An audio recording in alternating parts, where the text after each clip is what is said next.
तो hello guys, आपका मेरे YouTube channel C smart class में स्वागत है। आज मैं 12th क्लास का first chapter relation and function आपको पढ़ाने जा रहा हूं।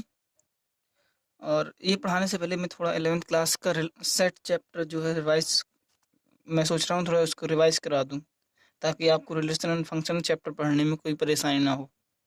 पहले हम सेट देखेंगे और आप शायद सेट चैप्टर पहले पढ़ भी चुके हैं, तो आपको ज़्यादा दिक्कत भी नहीं होगी और मुझे ज़्यादा बताना भी नहीं पड़ेगा। तो हमें थोड़ा पहले पहले रिवाइज कर लें, फिर उसके बाद हम ये वाला चैप्टर पढ़ेंगे।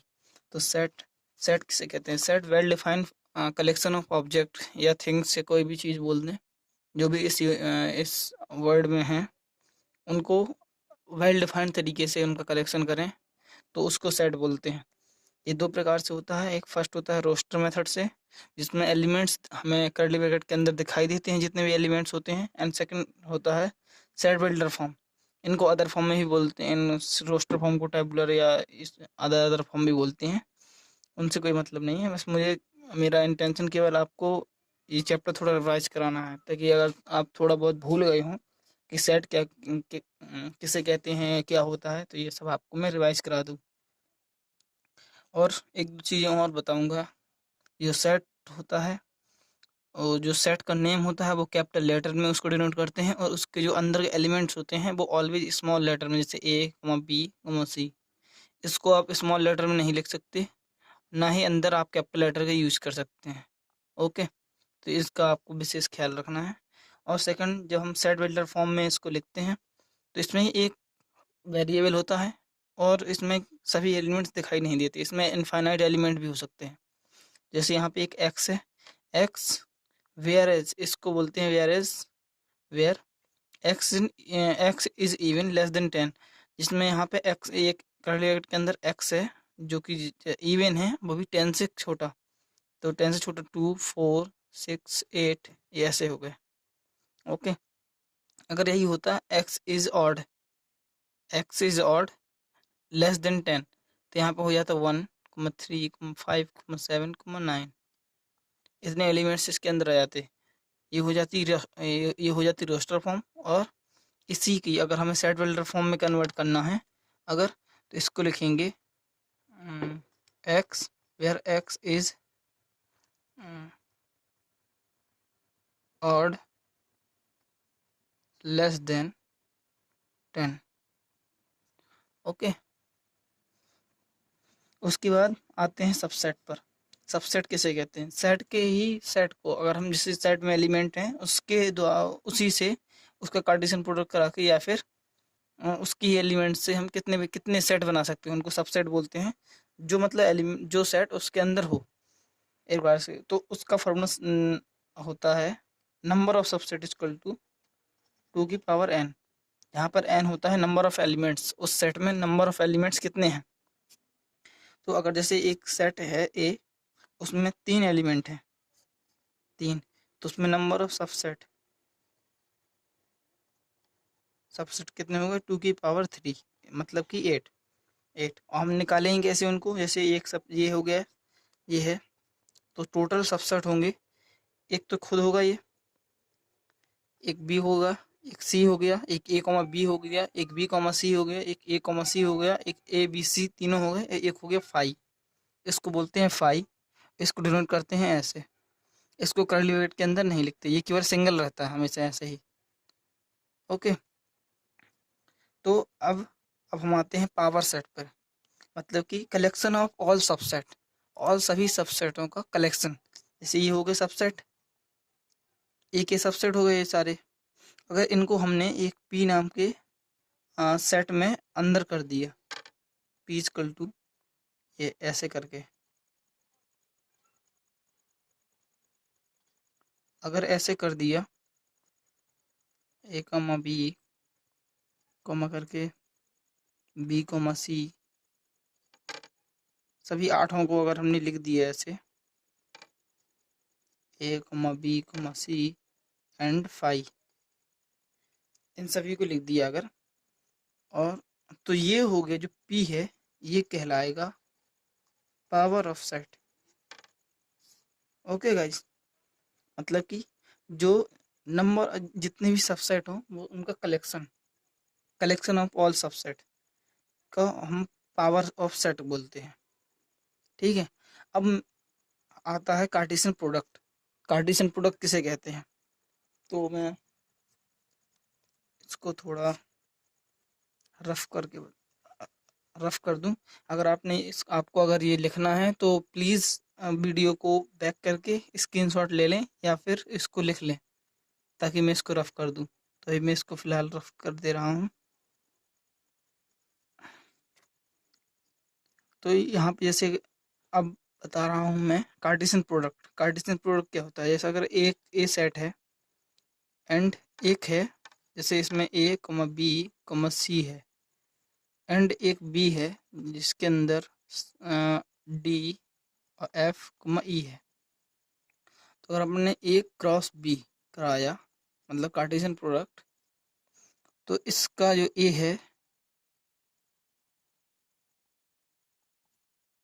ए का डी के साथ होगा, फिर ए का एफ के साथ होगा, ए का फिर सी ई के साथ होगा, सभी के साथ होगा।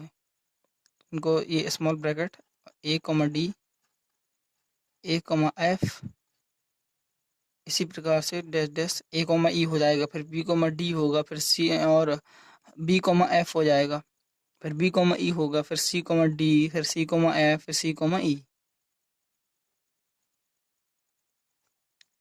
ये हो गया कार्टेशियन प्रोडक्ट। ओके, तो आप इतना लिख लीजिए ताकि मैं इसको रफ करके फिर आगे का कुछ बताऊंगा आपको। ओके, अब पढ़ेंगे हम रिलेशन। तो रिलेशन जैसे अगर एक अभी मैंने आपको जो कार्टेशियन प्रोडक्ट होता है उससे ही रिलेशन बोलते हैं, मतलब कि उन्हीं के सबसेटों में हमने कार्टेशियन प्रोडक्ट करा दिए तो उनसे जो जो जैसे हमने एक एलिमेंट ले लिया ए इक्वल टू, जैसे हमने 1,2,3 ले लिया एंड बी इक्वल टू ले लिया हमने 2,3,4,5। ठीक है। तो उसके बाद अगर हमने इनका कराया कार्टेशियन प्रोडक्ट, तो हमने जैसे अब कराया इनका Cartesian product A cross B. ठीक है, कार्टेशियन प्रोडक्ट तो आपको आता होगा करते, तो हमने लिख दिया 1,2। ठीक है, कार्टेशियन प्रोडक्ट अब कराया 1,3, 1,4, 1,5, अब 2,2, 2,3, 2,4, 2,5, अब 3,2, 3,3, 3,4 एंड 3,5। ठीक है, ये हो गए सभी सबसेट, मतलब कि या फिर इनका मतलब सबसेट नहीं, सॉरी, कार्टेशियन प्रोडक्ट। अब हमें क्या करना है, रिलेशन निकालना है। तो पहले मैं आपको नोटेशन बता दूं कि रिलेशन कैसे लिखते हैं। तो पहले नोटेशन बता दे रहा हूँ आपको। तो ये इसकी नोटेशन होती है लिखने की, आर इक्वल टू से एक सेट ए कॉमा बी, दो एलिमेंट हैं यहाँ पर 1,2 है तो इसको हमने ए कॉमा बी लिख दिया। ठीक है, और जहाँ पर वेयर ये कॉलन का है, ए ग्रेटर है बी से and A belongs to capital A, इससे बिलोंग कर रहा है, एंड या कॉमा लगा के भी लिख सकते हैं, small B belongs to capital E, इस सेट से। ठीक है, अब तो आर इक्वल टू क्या हो जाएगा, इनमें क्या क्या होगा, जब हमने लिख दिया कि यहाँ पर ए कॉमा बी है, स्मॉल ए कॉमा बी, और जो ए है वो बी से बड़ा है, और हमें देखना किस में है रिलेशन, हमेशा ए और बी में, ए क्रॉस बी में। ठीक है, अब अगर यहाँ पे ऐसा होता कि जो बी है वो ही बिलोंग कर रहा है ए में, कैपिटल ए में, तब हम क्या करते, ए क्रॉस ए कराते। ठीक है, ओके, मतलब जितने भी सबसेट इसमें शामिल होंगे उनका क्रॉस प्रोडक्ट कराएंगे। उसके बाद हम उनमें नंबर उसमें रिलेशन निकालेंगे। ठीक है, तो अगर जैसे यहाँ पे बी है, यहाँ पे ए नहीं है, तो हमने ए क्रॉस बी कराया। अगर यहाँ पे बी हो बी बिलोंग्स टू ए होता, कैपिटल ए मतलब ए सेट से बिलोंग कर रहा है, तो हमें ए कॉमा ए करते हैं, ठीक है।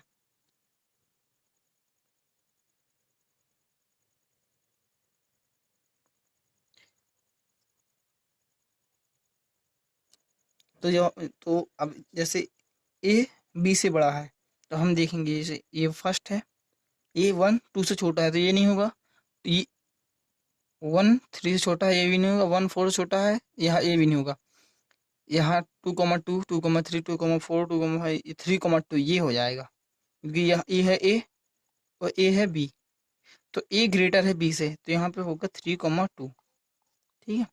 एंड और कौन सा होगा, और कोई नहीं होगा, बस एक ही रिलेशन होगा इसमें, जो इसका जो रिलेशन निकल के आएगा वो केवल एक ही होगा, 3 3 2। अगर यही रिलेशन हम सेकंड ऐसा लिख दें कि R the relation equal to A comma B में है, जहाँ पर बी या फिर ए लेस देन है बी से, ठीक है। And A belongs to capital A, मतलब सेट ए से बिलोंग कर रहा है, एंड बी बिलोंग कर रहा है सेट बी से, ठीक है। तो हम क्या करेंगे, तो तब इसका आंसर क्या होगा, तब इसका आंसर कुछ अलग होगा, और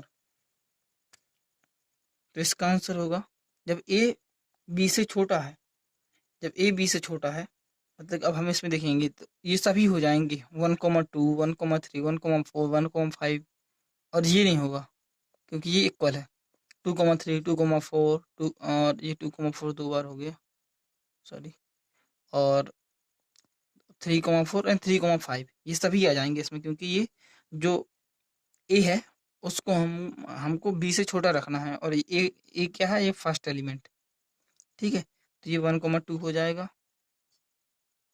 1 3 1 4 और 1 5 2 3 2 4 2 5, यहाँ पे 2 5 है ये, एंड 3 4 एंड 3 5, ये इतने एलिमेंट इस रिलेशन के में आ गए, ठीक है। तो ये रिलेशन अब हम देखेंगे रिलेशन कितने प्रकार के होते हैं, तो तब तक आप इसको लिख लीजिए ताकि मैं इसको रफ कर सकूं, ओके। और हाँ गाइस, आप बिल्कुल चिंता मत करिए, इन सभी के क्वेश्चन हम करेंगे, बस थोड़ा सा 1 2 टॉपिक कंप्लीट हो जाए, उसके बाद हम सही तरीके से पूरे सभी के अच्छे तरीके से क्वेश्चन करेंगे, जो पिछले साल आए हुए हैं वो भी क्वेश्चन साथ साथ में करेंगे, ताकि आगे जाकर कोई दिक्कत ना हो। तब तक आप इसको लिख लीजिए और ताकि मैं इसको रफ कर दूं। तो अब हम देखते हैं टाइप्स ऑफ रिलेशन, और जल्दी से और जल्दी से रिलेशन को ख़त्म करते हैं, इसके बाद हम पढ़ेंगे फंक्शन। तो टाइप्स ऑफ रिलेशन ये 4 टाइप्स के होते हैं। पहला होता है रिफ्लेक्सिव, सेकंड होता है सिमेट्रिक, एंड थर्ड होता है ट्रांजिटिव, और फोर्थ होता है इक्विवेलेंस। रिफ्लेक्सिव, अगर कोई रिलेशन अपने आप में हो, जैसे यहाँ पे हमने ले लिया ए रिलेशन ए, मतलब एक उसका रिलेशन खुद से हो, जैसे हम इसको एक एग्जांपल के थ्रू समझेंगे। जैसे एक ए कॉमा बी है, इससे हमने एक रिलेशन ले लिया इज ग्रेटर देन, मतलब कि यहाँ पे आर की जगह, तो आपको हमें एक चीज हमेशा याद रखनी है, जहाँ पर आर लिखा हो वहां पर रिलेशन लिख देना। मतलब रिलेशन क्या रिलेशन है, जैसे यहाँ पे मैंने पहले ले लिया इज ग्रेटर देन,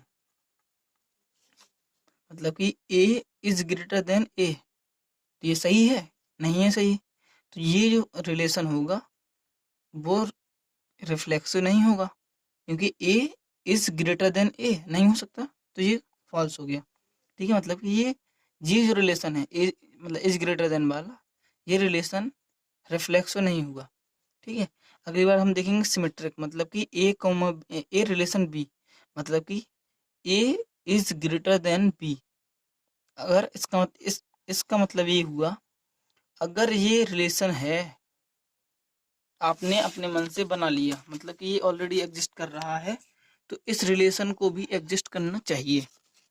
ठीक है, तो हमने अगर देख लिया ए इज ग्रेटर देन ए, अगर मतलब ए बी से बड़ा है, ए बड़ा है बी से, तो बी ए से बड़ा होगा इसके हिसाब से, ये फॉल्स हो गया, क्योंकि अगर ए बड़ा है तो बी बड़ा कैसे हो सकता है उससे, बी तो हमेशा छोटा होगा।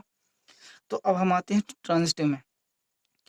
तो इसका मतलब हुआ अगर ए और B, A relation B given है, कॉमा अगर बी रिलेशन सी भी गिवन है, तो हमको ए रिलेशन सी भी होना चाहिए। अगर ऐसा होता है मतलब कि ए रिलेशन बी है और बी रिलेशन सी भी है, तो ए रिलेशन सी मतलब कि इसका डायरेक्ट कांटेक्ट इससे और ये बीच की चीज़ गायब और आर, ये होना चाहिए। अगर ये है तब तो ये ट्रांजिटिव है, अदरवाइज नहीं है।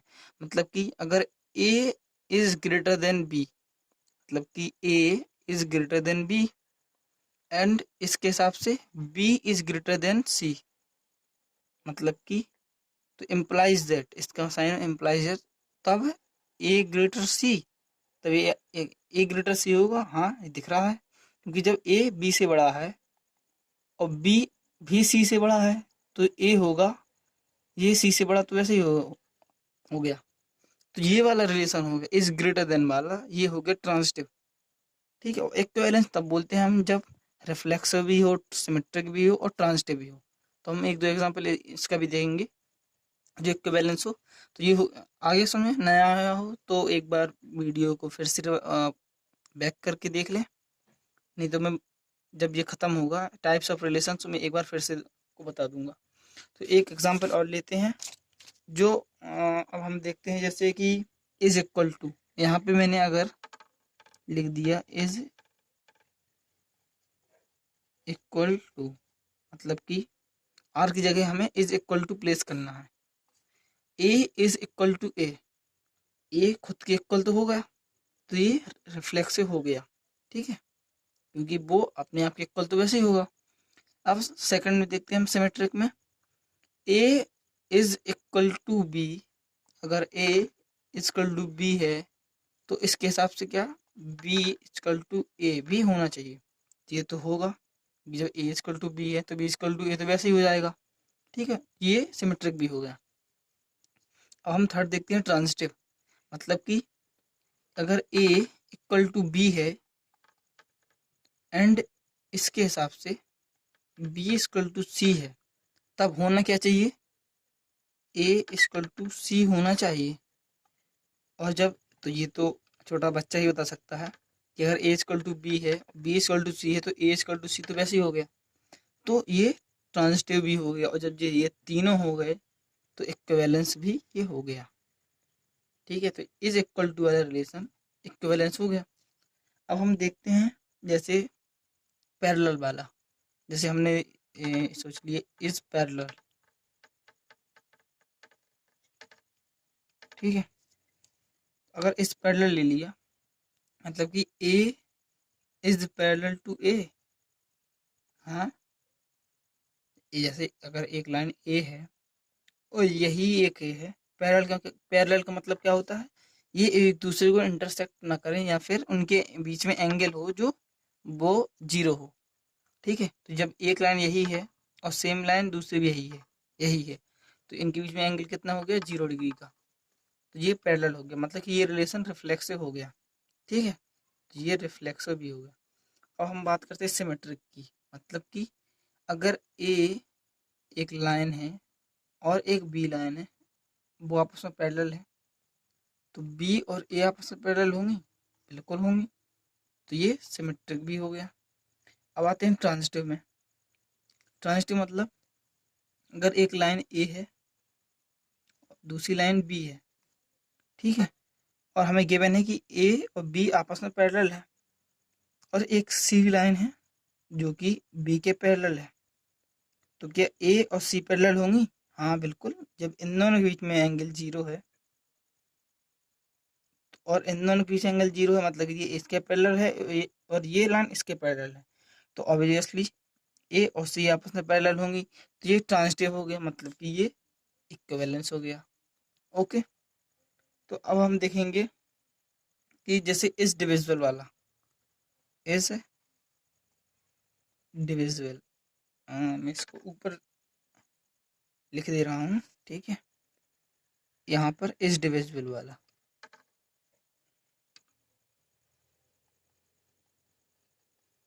इज डिविजिबल मतलब कि पहले हम रिफ्लेक्स चेक करेंगे। ए इज डिविजिबल, ए को डिवाइड करेगा, हाँ करेगा, क्योंकि ए डिवाइड ए इक्वल टू 1 होता है, तो ये डिवाइड कर दी, करेगा, ठीक है। तो ये हो गया रिफ्लेक्सिव। अब हम चेक करेंगे सिमेट्रिक। सिमेट्रिक में क्या करना है, अगर ए बी को डिवाइड कर रहा है, मतलब कि सॉरी अगर बी ए डिवाइड्स बी, ए नहीं नहीं नहीं, ए डिविजिबल बाई बी है, मतलब कि ए डिवाइड बी है तो बी डिवाइड ए भी होगा, कोई ज़रूरी नहीं है।